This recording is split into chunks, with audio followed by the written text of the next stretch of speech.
રાજકોટના કોઠારિયા સોલંકી વિસ્તારમાં આવેલા હરિદ્વાર સોસાયટીમાં દેવોના દેવ મહાદેવ ઓમકાલેશ્વર મહાદેવ મંદિરે મહાશિવરાત્રીની ઉજવણી કરવામાં આવી હતી। મહાશિવરાત્રીને દિવસે મહાદેવને ફૂલહારનો સજાવી 3 આરતી કરવામાં આવી છે। સવારે, બપોરે અને સાંજે આરતીમાં દીપમાળા તેમજ ઢોલ નગારાના તેમજ હર મહાદેવના નાદ સાથે આરતી કરવામાં આવી છે। તેમજ ભગવાન ભોળાનાથને પ્રસાદનો થાળ પણ ધરાવવામાં આવે છે।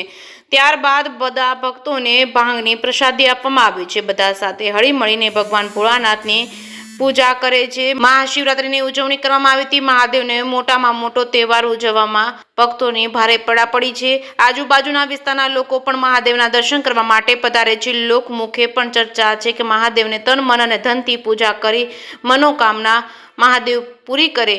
જેકે ગુજરાતી સાથે ચેતન સોલંકી સાથે સંજય ભોજાણી, રાજકોટ। બોલો ઓમકાલેશ્વર મહાદેવની જય। હર હર મહાદેવ। ઓમ નમો નારાયણ।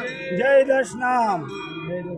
રાજકોટ હરિદ્વાર સોસાયટી 2 કોઠારિયા સોલવંટ શેરી નંબર 5 માંથી પરેશગીરી ગુલાબગીરી ગોસ્વામી આપણે મહાદેવના સાનિધ્યમાં આજે મહાશિવરાત્રિ પર્વ નિમિત્તે સવારથી સાંજ લગી મહાઆરતીનું આયોજન કરેલું છે। સવારે આપણે મહાઆરતી કરેલી, બપોરે મહાઆરતી, બપોર પછી 4 વાગે ધૂન કીર્તનનું આયોજન રાખેલું છે અને બપોરની આરતી મહાઆરતી બાદ ભાંગની પ્રસાદી, બપોર પછી બટુક ભોજન અને રાત્રે ભજનનું આયોજન રાખેલું છે। અને આ સત્કાર્યમાં સોસાયટીવાળા, સેવા દેવાવાળા બધાનો તન મન ધનથી પૂજારી તરીકે આભાર માનું છું, કારણ કે આ તો મોટામાં મોટો તહેવાર છે। અખિલ બ્રહ્માંડના માલિક એવા મહાદેવનો તહેવાર છે અને આમાં આજે શિવરાત્રિને દિવસે મંદિરે તો શું, ઘરે પણ ઓમ નમઃ શિવાય એમ નામ બોલાઈ જાય તો આપણા 7 ભવના પુણ્ય ભેગા થાય છે। એટલે આપણે ભેગા મળીને આ ઉજવણી કરી તન મન ધનથી અને રાત્રે ભજનનું આયોજન રાખેલું છે।